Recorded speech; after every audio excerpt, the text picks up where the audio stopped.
ocasión vamos a hablar de un tema sumamente interesante. La situación económica del más del 50% de los precios internacionales del trigo, maíz y soya, que en el último trimestre, según especialistas, se debe suspender por la actual vigencia de la ley de moratoria a transgénicos. Sobre este tema vamos a conversar con el PAS decano del Colegio de Biólogos, el doctor Ernesto Bustamante. Doctor, bienvenido a nuestro programa. Muy buenos días. Muchas gracias, Rolando. Buenos días. Cuéntenos un poco, paso por paso, ¿por qué debe suspenderse la ley? Bueno, la ley de moratoria lo que establece puntualmente es que no se puede sembrar plantas de origen transgénico en el Perú. No establece ninguna suspensión al consumo ni a la importación. Sino al sembrío. Sino a que peruanos puedan sembrar cultivos genéticamente mejorados por supuestos posibles creencias de daños no demostrados a la biodiversidad. No están comprobados. No están comprobados. Pero de manera precautoria se dice, bueno, por si acaso vamos a suspender el ingreso de esta tecnología tan importante. Para eso se dio la ley de moratoria. Pero ¿qué ocurre? Que esta ley de moratoria lo que hace realmente es impedir que los peruanos, los agricultores peruanos puedan sembrar. No prohíbe que los transgénicos puedan ingresar al territorio del Perú. Tan es así que el 98% de la soya que se produce mundialmente es genéticamente modificada, es transgénica. Y Perú importa casi toda su soya. La soya se usa como parte del alimento animal para pollos, para cerdos. Estos animales también comen maíz. El maíz que se le da a los cerdos y a las gallinas es un maíz llamado maíz amarillo duro. El 50-60% de este maíz es importado. ¿Y de dónde se importa? De Argentina, de Estados Unidos, de Bolivia, de Brasil, que son países que tienen en su 80-90% maíz transgénico. Entonces, ¿qué ha ocurrido? Que ahí tenemos una ley de moratoria que impide el ingreso al país que permite el ingreso al país, o digamos no lo toca, de commodities, como maíz y como soya. Explíquenos un poco más qué es commodities. Commodity es un producto que se transa en mercado internacional. Su valor no depende necesariamente de la oferta y demanda local, sino de la oferta y demanda global. Entonces se transa a nivel mundial, ¿no? El oro, la plata, su precio no depende de cuánto usted y yo querramos ofertar en este momento en la mesa, sino miramos el periódico y vemos en los mercados mundiales en cuánto se está ofreciendo.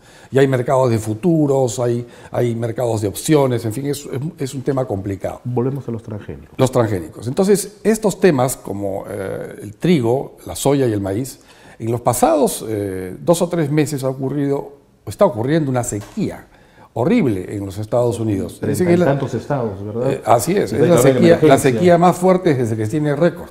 Desde 1890 se toman las temperaturas en Estados Unidos y desde entonces no ha habido un periodo de sequía tan fuerte. Y hay un plan de contingencia destinado de aproximadamente 600 millones de dólares, me parece, para contrarrestar todo esto de parte del gobierno de los Estados Unidos. Es muy poco, porque en Estados Unidos el maíz se utiliza no solamente para alimento animal, sino también para producir biocombustibles, el bioetanol, y también se usa para la industria de alimentos procesados, para producir fructosa, por ejemplo. Entonces, es más complicado que eso. Esos 600 millones no van a alcanzar, por supuesto. Y el problema es que va a impactar sobre los precios internacionales. De hecho, ya han impactado en 50% y probablemente impacte más todavía. Entonces, ¿por qué eso nos preocupa a nosotros los peruanos? Uno, porque importamos soya y maíz transgénico. Ahí tendría que haber una preocupación directa. No deberíamos importar soya y maíz transgénico. Si nosotros en este momento, como importamos el 50%, por aritmética simple uno diría, bueno, si nosotros duplicásemos la producción o la productividad de nuestro maíz, seríamos totalmente autoabastecibles. Bueno, ¿y cómo se hace eso? Bueno, o sembramos el doble de hectáreas o incrementamos la productividad al doble. ¿Y cómo incrementamos la productividad al doble? Con tecnologías. Tecnología de riego, tecnología de arado, tecnología de semillas. Ahora, lo primero es un mediano plazo y lo segundo es un largo plazo. Exacto. Lo de plazo inmediato es suspender, por ejemplo, las sobretasas de las importaciones. Eso es una barbaridad que no se puede tener en este momento. Para que el precio del pan no esté costando pues, 40 centavos dentro de 2 meses, en vez de 20 o 25 que cuesta hoy. Porque así puede impactar en el precio del pan. Y si impacta en la canasta básica familiar, el pollo puede subir a 12, 14 soles kilo. Digamos que con esto, si no se suspende la ley de moratoria, dentro de 2 años, un incremento inmediato casi. De todas maneras va a haber un incremento inmediato en los próximos 2 meses porque no estamos protegidos. Porque desafortunadamente no tenemos la ventaja que nos daría el decir, no, que suba lo que quiera en el mercado internacional, pero acá en el Perú somos autosuficientes en maíz. ¿Por qué? Porque tenemos semillas genéticamente mejoradas, que en vez de producir 4 toneladas en una hectárea, producen 8 o 12. Si fuese así, en este momento no tendríamos afectación por el problema mundial. ¿Y no hay intención política? Bueno, lo que pasa es que no se ha visto esto. El tema minero está captando toda la atención política. Cuando se dio la ley de moratoria, pues todo era bonito. Producimos el 50% de maíz. Dicen los gastrónomos que a lo mejor su ceviche se va a ver afectado. Hubo una serie de personas que pensaban que el polen del maíz podía pasarse al camu camu. O sea, cosas que biológicamente, y lo digo como biólogo, carecen de sustento científico. Hay mucha desinformación. Mucha desinformación, mucho mito. Y también hay mucha política. Como las semillas son vendidas por compañías y hay una actitud claramente antidesarrollo de grupos políticos que intentan bloquear precisamente el avance de ciertos países emergentes como Perú. Y nosotros hemos caído en ese juego en la minería, por ejemplo. Allí se ve, lo mismo ha venido pasando con la agricultura. La introducción de transgénicos es vista como la introducción de tecnología extranjera, cuando es todo lo contrario. Es una tecnología que bien puede ser desarrollada por instituciones peruanas, como el INIA, por ejemplo, Instituto Nacional de Innovación Agrario, que es un OPD dependiente del Ministerio de Agricultura. El INIA está desarrollando investigación importantísima en papayo transgénico. Ahora, es evidente, doctor, que hay intereses políticos, hay intereses a nivel empresarial e industrial. ¿Cómo ve la política de Estado con respecto a esto? Yo creo que en cuanto a política de Estado hay desinformación. Existe un interés hubo al principio, vamos a decir, cuando se dio la ley de moratoria, 10 años de debate nacional en términos de querer, vamos a decir, proteger la biodiversidad por encima de todas las cosas, dando por asumido y asumiendo como cierto que realmente la introducción de transgénicos podría dañar la biodiversidad. Y eso se puede rebatir con tan solo un ejemplo. Miremos a Brasil. En Brasil es la segunda potencia o la tercera del mundo en transgénicos y es tan o más biodiverso que el Perú. La India, la China son muy biodiversos, tanto o más que el Perú, y sin embargo usan tecnología transgénica. Son líderes. Estados Unidos, Argentina, China, Vietnam, Cuba, países del África. En realidad son cerca ya de 30 países que utilizan tecnología transgénica en sus sembríos. En el Perú, con esta ley de moratoria, lo que se ha hecho es impedir que el agricultor peruano pueda entrar a la tecnología del siglo XXI, que se quede en el siglo XVII. ¿Sabes qué? Tu siembra se está glorificando la llamada agricultura ancestral. Yo creo que está muy bien, yo creo que hay que reconocer el trabajo de nuestros antepasados. Pero no le podemos pedir pues, a los agricultores modernos que sigan sembrando en andenes con tecnología del siglo XIV, porque lo que vamos a lograr con eso es que no puedan salir de la pobreza. Entonces, si lo que queremos es realmente inclusión en la gran masa económicamente activa de Perú, de estas poblaciones, que son millones de peruanos, que están apartados en este momento de la economía moderna, pues la mejor manera de incluirlos es proveerles de los instrumentos tecnológicos para poder incluirse. Y lo que estamos haciendo con esta ley de moratoria es demorar la introducción de tecnología por si acaso se vayan a dañar los pajaritos, los chanchitos, las mariquitas, las arañitas o el camu camu, cosa que, pues, que solamente proviene de afiebradas imaginaciones. En el segundo bloque quisiera que nos explique un poco cuáles serían los beneficios de tener otro escenario a nivel legal y a nivel político. Vamos a una pausa y volvemos. Vamos a una pausa y volvemos con el doctor Ernesto Bustamante.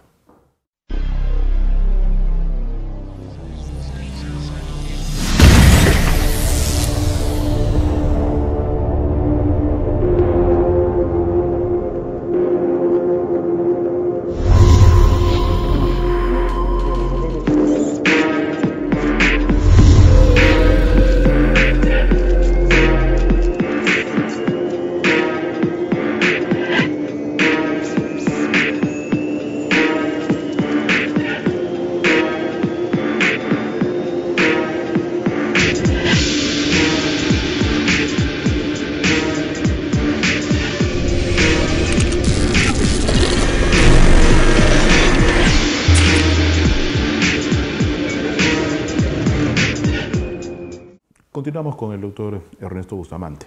Doctor, ¿cuál sería el mejor escenario en caso de que las autoridades, en caso que la ley enrumbe un camino adecuado para este tema? La ley de moratoria fue promulgada hace tan solo unos meses, en noviembre del 2011, luego de muchos años de debate, pero esta ley aún no ha sido reglamentada. La ley en realidad no se aplica. El mejor escenario sería que se suspendan los efectos de esta ley, simplemente se suspendan los efectos de la moratoria por un tiempo, hasta que Perú pueda probar, quizá en zonas limitadas. Yo propondría que haya ciertos departamentos donde solamente allí se siembre transgénico. Y entiendo que tendría que ser por 2 o 3 años aproximadamente. Yo propongo que sea 2 o 3 años porque en 2 o 3 años habríamos tenido varias campañas agrícolas.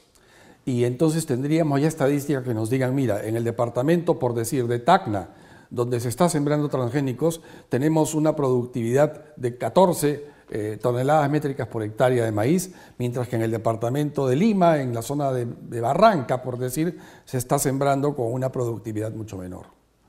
Entonces, cuando tengamos ese experimento, podemos, y luego diremos, ¿se ha dañado la biodiversidad? Sí, no. No se ha dañado pues en China, en la India, en Brasil, en Costa Rica, donde ¿qué se va a dañar en el Perú? No tiene nada de especial el Perú, somos parte del mismo planeta.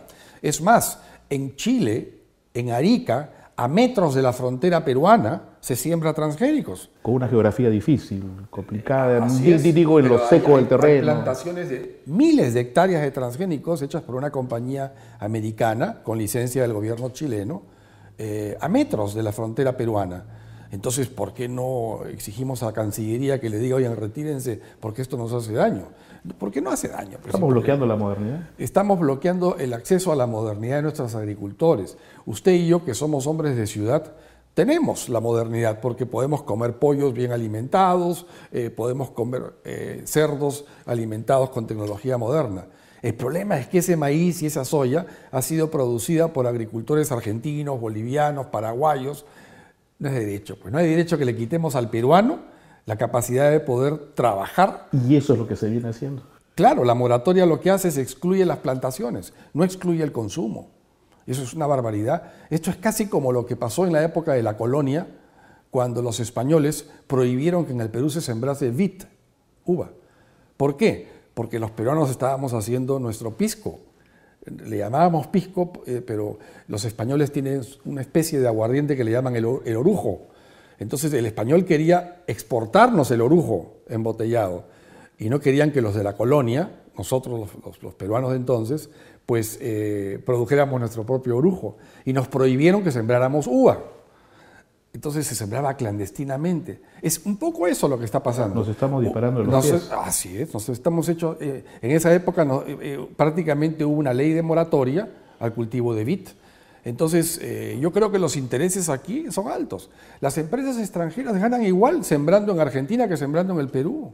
O sea, esto no le quita soles o dólares a nadie más que a los propios agricultores peruanos. Y la cobertura en medios de comunicación. ¿Usted ha tenido la suficiente apertura para poder contar y decir esto en medios? Sí, yo creo que sí. ¿Llega al ciudadano común esta información?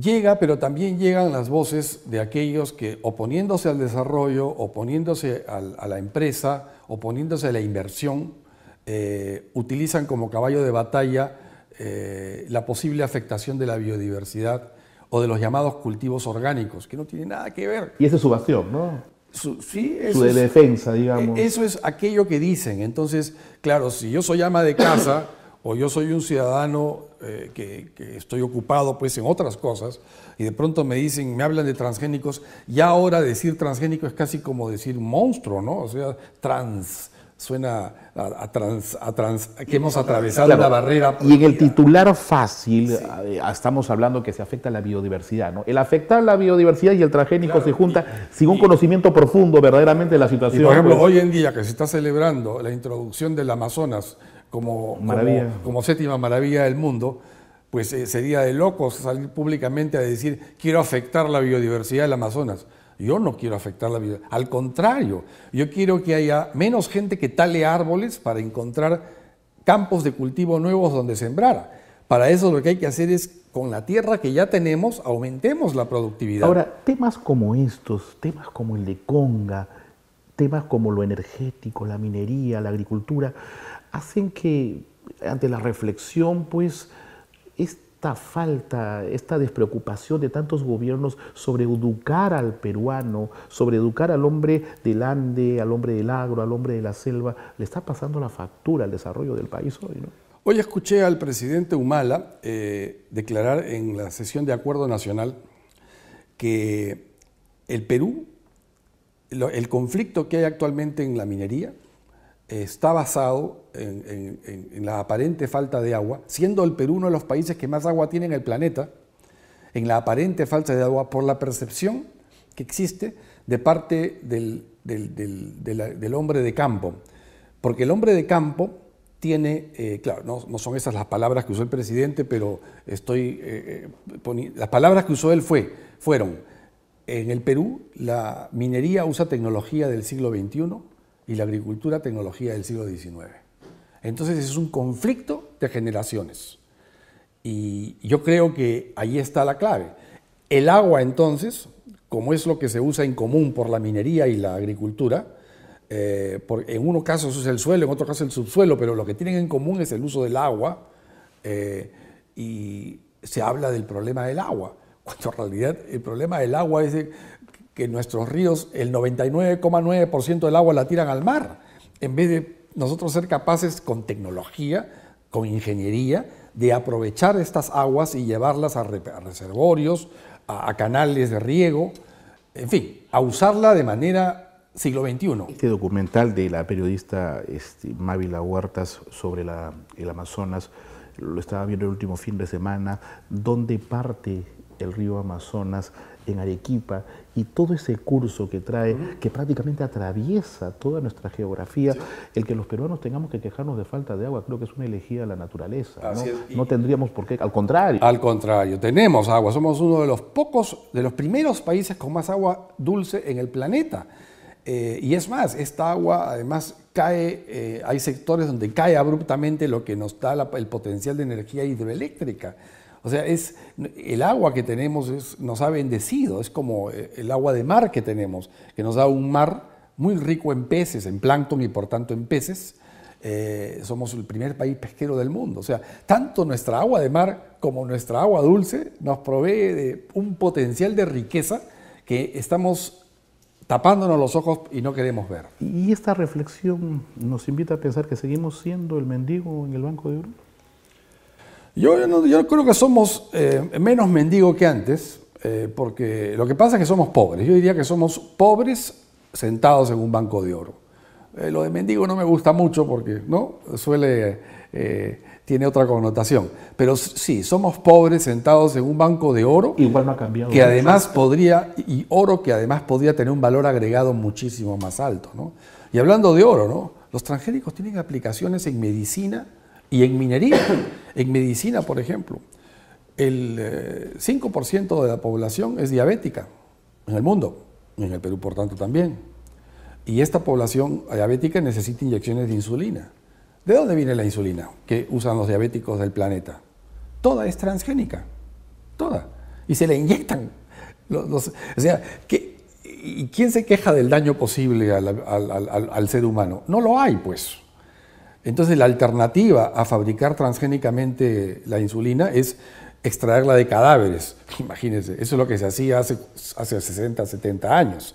Hace 70 años se extraía de cadáveres. Hacer eso ahora pues significaría poder pasarle SIDA o pasarle hepatitis a los que reciben la difícil tarea está en concientizar e informar al pueblo. Claro, decir simplemente es una tecnología de modificación genética, se introduce un gen modificado en unos pocos nucleótidos en una población de decenas de miles de genes que tiene una célula.